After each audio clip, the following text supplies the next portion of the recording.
Hey y'all, I'm going to play some sample trades here just to talk about the different definitions of R.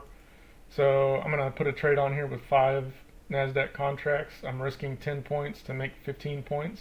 So I'm risking 1,000 to make 1,500. So 1,000 would be my R and my target is 1.5 R. And so over time I would target a 1.5 R overall. We're going to see if this plays out and see if I get my target or if I get stopped. And we're gonna take a full target or a full stop on this because that's going to demonstrate that the actual R on this trade is the same as my theoretical R. I'm not changing anything on this example. We'll get to what happens if you change it later in this video.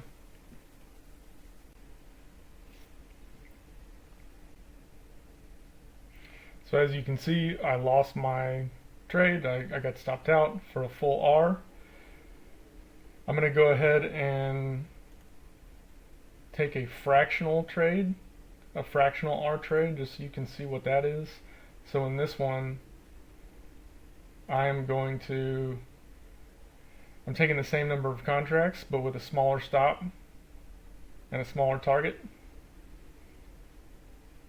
So this should be, looks like it's a tick off because of my fills, but this should be a 5-point stop.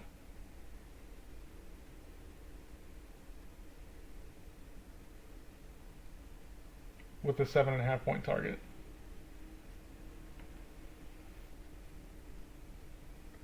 And these are just sample trades. Don't follow this as any kind of advice. I'm just trying to show you how the R works. So on this one, I still have 5 contracts, but because I'm taking a smaller loss or a smaller target, my R, these are half the target, half the stop. So my R is cut in half.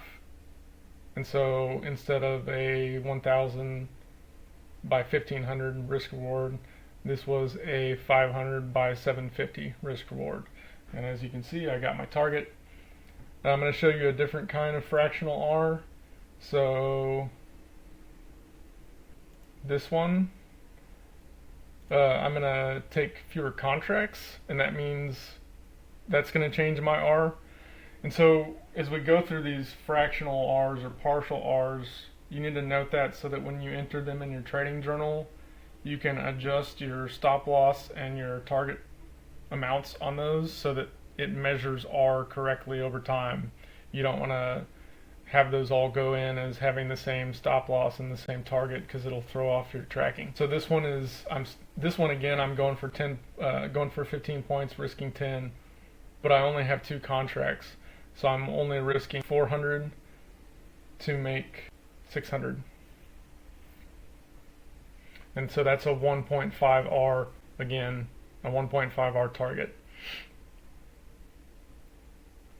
And this is a fractional R. If my normal R is 5 contracts, risking 200 apiece at 1,000 risk and 1,500 target, this 400 by 600 trade is a fractional. It's 40%.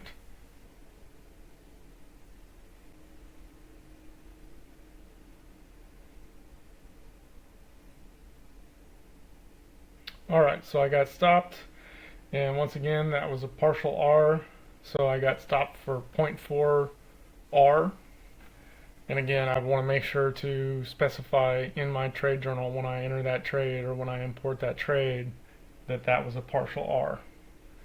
So I'm going to do one more full R trade, but I'm going to show you what happens if I change my mind. Okay, so this is a full R trade, but let's say I don't like this trade. I'm going to go ahead and move the stop down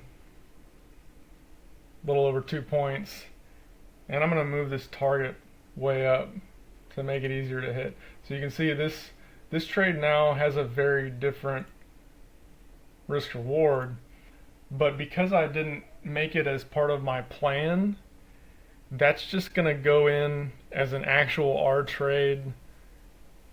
So I took on the trade, I risked 1,000 to start. We don't get to change that and say I wasn't risking 1,000. I got less than my 1500 target. So that is just going to affect your actual R over time. Whenever you move your target to take less than what you were planning on, even if you moved your stop a little closer, you still had that much risk on, and so your actual R is going to be whatever that was. I think it was probably, let me see, 6 points or something like that. So I made 6 points instead of 15 points. So my actual R is going to be, let's say, 0.5, just to use a round number on that one. And so when I import my trade on that one, I'm not going to change my R. I'm not going to change the risk reward that I put on. That one is just going to get measured against my regular R, and it's going to calculate that profit as my actual R based on how much I initially risked. Now, that's not saying that you should never ever do that. It's just an example to show you how it works when you change things. Now, this one is a little more complicated. Let's say you take a partial R trade, a fractional R trade. So this time I've only got 2 contracts. So once again, I'm risking 400 to make 600. Now, if I move the target on this one, and let's say I take 4 points, or I'm willing to take just 4 points now, so I got my 4-point profit. When you enter that trade, you are going to want to enter the partial R that you first put on in the trade. So that would be, in this case, 400 risk, 600 target, and your new actual R that you took, which was 4 points instead of 15 points, that will get measured against that fractional R as opposed to your full R. So it's still going to hurt your trading numbers a little bit, but you want to make sure to put that partial R in there because you did go into the trade with less risk for less reward. That's pretty much all the different kinds of R you're going to run across.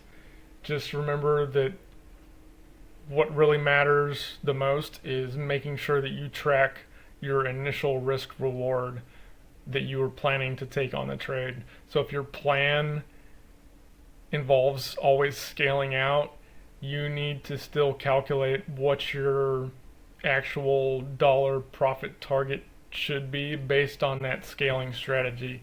And that can get a little complicated. So among other reasons, I usually recommend that people don't start out by trying to scale in and scale out. It's not a good strategy for most traders. It's kind of a crutch, and it can lead to some bad behaviors. But that's another topic. Just make sure that you're entering how much dollar amount. I like to track dollar amount. You can use points, but everything is different across different vehicles, different symbols. So NASDAQ points are worth more than ES points, S&P 500 points. So I track dollar amounts. That makes it easier to track across whether it's a stock or futures or whatever. And yeah, that's it. Good luck. And if you don't have a good trading journal yet, I recommend you check out one of the ones in the description. Get yourself trading, get yourself tracking. Every day that you spend tracking your trades is another day that you're building good habits and improving your trading.